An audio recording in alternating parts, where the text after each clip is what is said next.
Hello everyone, you're watching Page 3 with me, Sakshi Singh Litoria here at News9. Thank you so much for tuning in. Without any further ado, let me introduce you towards our first segment, which is Nostalgia Nuggets. This segment is going to be the birthday special for our Desi girl, Priyanka Chopra. The small town girl who took over the world. You must have heard it already, right? So it was the year 2000, a new millennium full of hope, change and untold possibilities for this girl. While the world looked ahead, a quiet transformation was happening back home here in India. A young girl from Jamshedpur of Bihar, just 18, with dreams bigger than her hometown, had taken a leap of faith. Her name was Priyanka Chopra, a self-confessed nerdy teenager. Priyanka had not even planned on joining a beauty pageant. In fact, her younger brother secretly sent her photos to Femina Miss India contest. The rest, as they say, is a cinematic history. She won Miss India World and went on to represent India at the Miss World 2000 pageant in London. And here's the thing, she was not the obvious choice. She was new, unpolished by industry standards, had no formal grooming or ramp experience. Her gowns were stitched by a family friend. Her entire wardrobe could fit in one suitcase. But what she did have was the presence, the charisma, poise, a powerful voice, a confident gaze, and answers that made the judges and of course the world sit up and take notice of her. And then, in that iconic moment, the host announced the winner of Miss World 2000 is Miss India Priyanka Chopra. Stunned, she stood frozen there on stage. The crown was placed on her head as her eyes welled up with disbelief. Back in India, her parents watched live on television. Her father, Dr. Ashok Chopra, broke down in tears, of course. Her mother, Dr. Madhu Chopra, called it the moment that, quote-unquote, changed everything from Jamshedpur to global royalty in just one unforgettable night. But Priyanka did not stop there. Instead of riding the wave, she carved her own journey. From winning national awards for fashion and Buffy to becoming the first South Asian woman to lead an American TV series with Quantico, she broke stereotype after stereotype. She in fact won Padma Shri for herself as well. Today, she's not just an actor. She's a producer, a UNICEF Goodwill Ambassador, a tech investor, and a voice of representation across industry. And it all began with that one pageant, that one night. Priyanka, in fact, in one of the interviews in the past had said that I was not born into stardom. I was not born with a famous last name. I had to earn everything one step at a time. And that's why her story still resonates. Because she was not just crowned Miss World, she became the queen of her own destiny. We wish her a very happy birthday. Time for our second segment, which is Popcorn Pick of the Week. This week, you can watch Tanvi the Great. Why am I saying so? Here's the reason.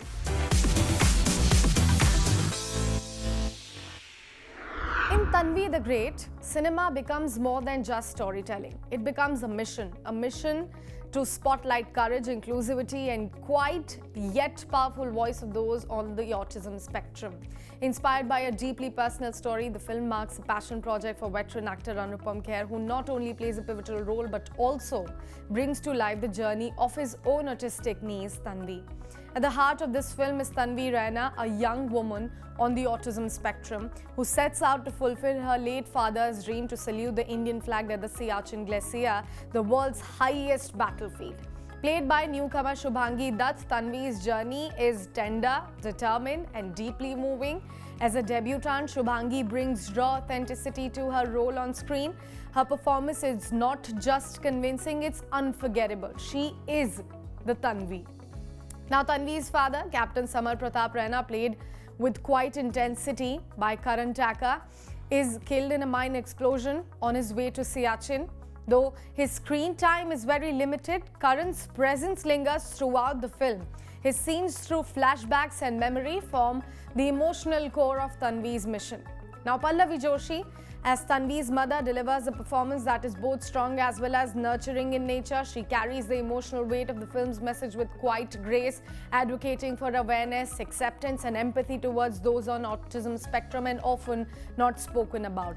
And then there's Colonel Pratap Raina, Tanvi's grandfather, played by none other than Anupam Kher himself. He's every bit the tough, coconut-shelled Indian grandfather, tough on the outside, full of warmth inside. His on-screen chemistry with his granddaughter Shubhangi Dutt or Tanvi adds a beautiful texture of love, humor and unspoken understanding. The film does not stay heavy throughout. There are some gentle pockets of humor here and there. Boman Irani as Tanvi's eccentric music teacher Raza Hussain Sahab brings comic relief and a spark of warmth to the narrative. His scenes are both heartwarming as well as entertaining at the same time. Adding to the ensemble is Arvind Swamy playing Major Srinivasan, a friend of Captain Raina, who steps in as a mentor to Tanvi as she trains for Indian Armed Forces. His character subtly highlights the importance of guidance and belief in someone else's dream. Also, making appearances in crucial moments are Jackie Shroff and Nassar, both lending depth to the military framework of the story. Now on the global front, Len Glenn, best known as Sir Jorah Mormont from Game of Thrones, makes a brief appearance in the film, giving the film a subtle international reach. Now, from its stirring patriotic tone to its emotional core, Tanvi the Great attempts something very rare. It tells you a story about the Indian Army through the lens of inclusivity. It's a film about autism, yes, but not defined by it. It's about breaking limits, honoring dreams, and also redefining what bravery actually looks like. Tanvi the Great is a film with its heart in the right place. It celebrates resilience, questions societal limitations, and salutes not just the army but every person who dares to dream differently. It makes you laugh, it moves you to tears, and most importantly, it makes you think. A worthy weekend watch for sure. So many years, you have finally decided to come back and don the hat of a director. What were the feelings? What were the thoughts? I had nothing to share in those 23 years that I did not direct, and when I got this story, I just wanted to share it with the world. A story about goodness, story about compassion, story about never giving up, story about patriotism.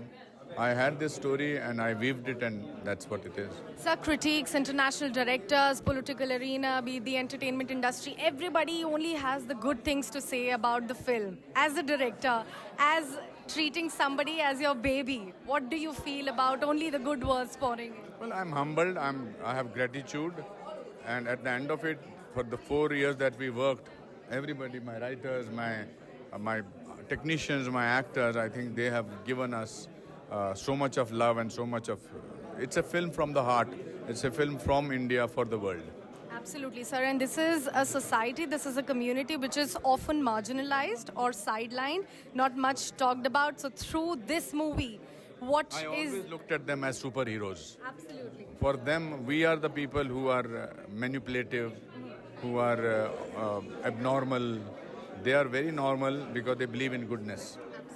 And sir, just quick scoop, would there be a Tanvi the Great Part 2? Let's hope so. Let's make it this big, and I'm sure there is a possibility. Absolutely. Thank you so much for speaking to News9, sir. Thank you. Thank you.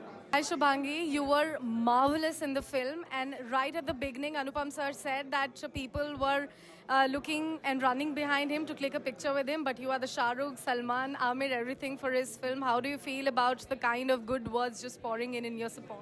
No, I think I'm very I get speechless. I don't know how to react to such things. I'm still learning.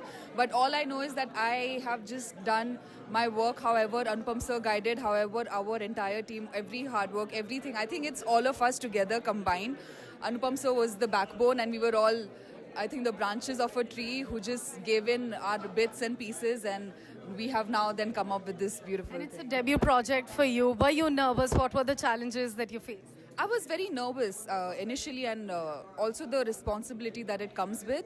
And then I think once it started, everything around us was very easy, and sir really made it comfortable for all of us. Our entire cast and crew, we were well learned. I think, I wouldn't say learned, but I think we were well aware of the consequences and how we need to go about things. So I think well prepared would be the right word. As an actor, I know you must have felt a lot of overwhelming feelings, but as a viewer today, since you saw the movie and you've been seeing it for past couple of days as well, what's the most favorite part of the film for you as an actor? I think just people relating a lot to the movie and saying things like our heart moved. and we could feel every emotion the characters were feeling. So I think that's pretty. I mean, what other, like, actors really love a lot of compliments, but I think these kind of compliments, they really like taken now. If I could ask you what kind of director Anupam sir is, he's not around near the frame, so you can answer. I think he's a wonderful director because he's also an actor, so he understands an actor and actors' vulnerabilities and everything that an actor goes through really well. So it also helps us as actors to really show and do everything that comes to our mind, and he really lets us experiment but also gives his best because he's done so many movies. He's done like 546 movies in India and abroad. So I think all of his wisdom, experience and knowledge he puts into work. And you were marvelous, like I said in the beginning, onwards and upwards. Shubhangi, Godspeed. Thank you so much for speaking to News9. Thank you.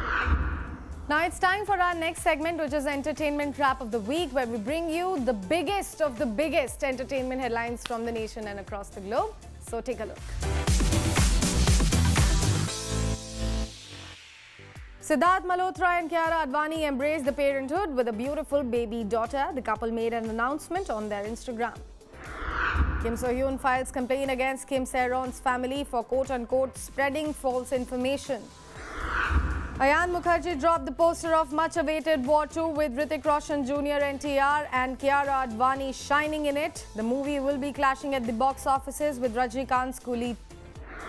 Veteran actor, director and television producer Dheeraj Kumar passed away at the age of 79 in Mumbai. Jennifer Aniston is reportedly dating Jim Curtis. He's a 49-year-old hypnotist, and the couple was pictured together earlier this month while on vacation in Mallorca, Spain.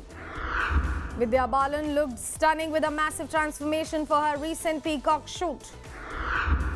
Akshay Oberoi is getting ready to make his big international debut. The actor has flown to the United States for a major Hollywood project. India's maiden Hollywood actor Sabu's extraordinary life story will be told on the big screen. Biography for film and television currently under works.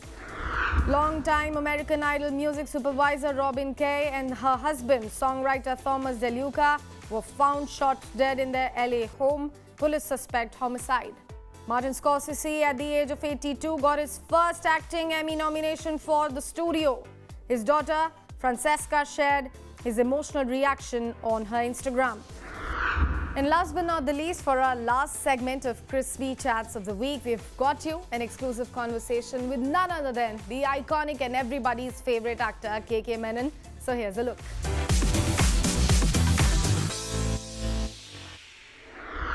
So hi everyone, speaking to Page 3 here at News9 with me, Sakshi Singh Litoria, is somebody who is, I am 100% sure about, that is in your favorite list, my favorite, your favorite, everybody's favorite, KK Menon. Sir, thank you so much for speaking to News9. Thank you, Sakshi. You have often said that you don't act, but you react. So if I could ask you, how exactly do you prepare for a role so emotionally without even over-intellectualizing it? What's the trick there? The idea is to be with the script for a long time. If you're with something for a long time, you know it better, number one. Number two, it's also easy to really inquire into that particular character, and the process becomes organic. So it's not like a formula that I follow. It's just that I'm just with the script for a longer duration. And if you do that, perhaps the character kind of comes out and you know this is the person you're playing. Then all you got to do is search for that character within you and then portray it. It's as simple as that. Really interesting. And I really want to ask about you that you did your BSc from physics, then marketing, then advertising, then eventually theatres, then television, then movies. How did you cover this entire journey? When did you exactly change the mind about getting into acting? Getting into acting. I was on stage from the age of 9 as a kid. I think I had played a sunflower. So since then I have been on stage, but I never followed it like a profession. I used to always be on stage throughout. So I did my BSc physics, I did my graduation in physics, and I did my MBA and all that stuff. But that always remained with me. the freedom that I felt, the ease which I felt while performing, kept me. It kept reminding me that nowhere else could I find that ease in whatever profession I was doing, advertising, etc. I could not find that kind of ease. So कहते हैं ना स्वधर्म, that's your own calling. You realize that's your calling, and you know that this is what you're supposed to do, and you're doing something else. So I switched back into acting.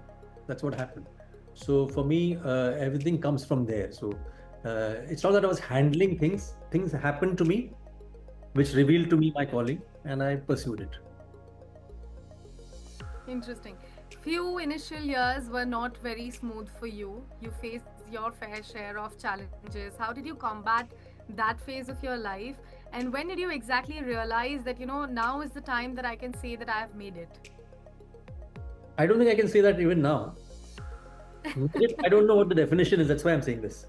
So what are the factors that make a person say that I made it? I don't know. So for me, that remains an unanswered question, because I don't understand the question itself. So that's number one. Number two is that initial days, I won't say were difficult, were interesting, because more than anything else, I was here by choice. Doing my advertising and all of that earlier, earning a lot of money and all that, I was comfortable. But I quit all that and did this out of choice, because I knew that is what my calling is. So for me, that was an interesting journey, and I never thought of it as a struggle. Even if one didn't have a penny in your pocket, even then I didn't feel frustrated or dejected, because I knew I was on the right path, because that कहते ना वो प्रतिभा आपके अंदर थी, जो the one that particular what do you call talent was already there, and I had identified it. So for me, that was an interesting journey. आपको आपके theatres के दिनों में थोड़ा सा मैं वापस लेके चलती हूँ. अगर मैं आपसे पूछूं कि do you feel that theater actors bring a different kind of depth to the screen performances? What are your thoughts on that? Not necessarily. Depends on the actor. Because it's nothing to do with the theater actor or cinema actor or anything like that. Both the mediums are different, So it is up to the actor to know the difference between the mediums and try and adapt himself to those mediums. So if he's a good actor, he'll adapt himself very well. If he's bad, then he'll do theatrical acting in cinema or cinema acting in theater, which is both not good. So it depends on the actor himself or herself. And what is that one misconception about the method actors that you wish that people would understand better? The misconception is that Stanislavski never said it is the method. He said just said method. So that's the misconception. So you're not bound by it, Each to its own. If I could also ask you, how do you exactly balance authenticity with stylization, especially for the characters like Himmat in Special Ops? What's the trick there? I've never looked at it as stylization or authenticity. All I'm doing is playing a person. So if the person is unstylized and unauthentic, I shall still be genuine, because that's the requirement of that character. So Himmat Singh has a particular way of presenting himself, and I'm the body for it. So I do it according to it. So for me, it comes from the writing itself, what kind of a person, etc., etc. But I don't do an external analysis of it. I kind of derive the Himmat Singh from within myself, so that then it becomes very genuine. It becomes believable. That's really interesting. And you have often mentioned is that, you prefer substance over stardom. Has this choice ever, come at a professional cost for you? So substance, isn't that the whole thing? I mean, if there's no substance, why would you follow anything? I mean, why would you do anything in life? I think substance is essential. I mean, it's very important for not being in a vacuous bubble, you might as well have substance. So even as a human being, as well as what you're doing in your profession, I think you need to be having substance. So stardom is something that's a completely different concept. You can become a star. You can attain stardom even without being without substance. It can happen because that's an entire marketing game. But otherwise, substance is always better because that sustains you, and you have a longer life in that particular field, and also you end up doing work which will remain even after you. So it's essential that you have substance. Yeah. Absolutely. Also, Special Ops gave you a digital era fan base, specifically, if I could say like that. How has that role impacted your career perception among the younger audiences? Do you feel more connected with them now? The younger audience, most of them, I think, have been introduced to me because I have been available on OTT. Initially, before OTT days, the theatre days, nobody even came to see my films. So it's possible that they know me now. And there have been many of them who, after seeing OTT in the initial days, whatever I'd done, have even messaged me saying that you have great potential. So, so youngsters saying that you have great potential and you have a great future, etc., etc. Not knowing that I have done enough work was one of the introductions of the world of OTT to me, because it's kind of went into areas where I could not have reached earlier. So the popularity kind of thing happened because of that. If I could say that you once said, I remember it very vividly because it stayed with me, that you would quit if you did not feel challenged. So what still challenges KK Menon is something that I'm very curious about. So anybody who loves this profession and finds this kind of obstacles coming in the way, it becomes much more interesting, even more interesting to tackle them. So for me, that's one. So what I meant to say is that the moment I feel disinterested, that's the time I would call it quits. So for me, it's like anybody. I look at a cricketer or a sports person of any kind. The moment they feel that now, it's like it's time to quit, so we quit. But fortunately for actors, we have no expiry date in terms of because हमारा जो काम है वो झुर्रियों पे नहीं चलता. It's an actor's job, so he can continue to do his work or her work as long as stories are written for them. With the upcoming season of Special Ops, what are your expectations? What are we, anticipating? What exactly should be expected from the upcoming season? Well, this is it's a much bigger scale, Special Ops 2. And you have things like cyber warfare, digital scams, etc. All these things coming in, which is very relevant in today's time. So it's a different area of activity that happens this time. There are the guns and all that stuff, but apart from that, the area has changed.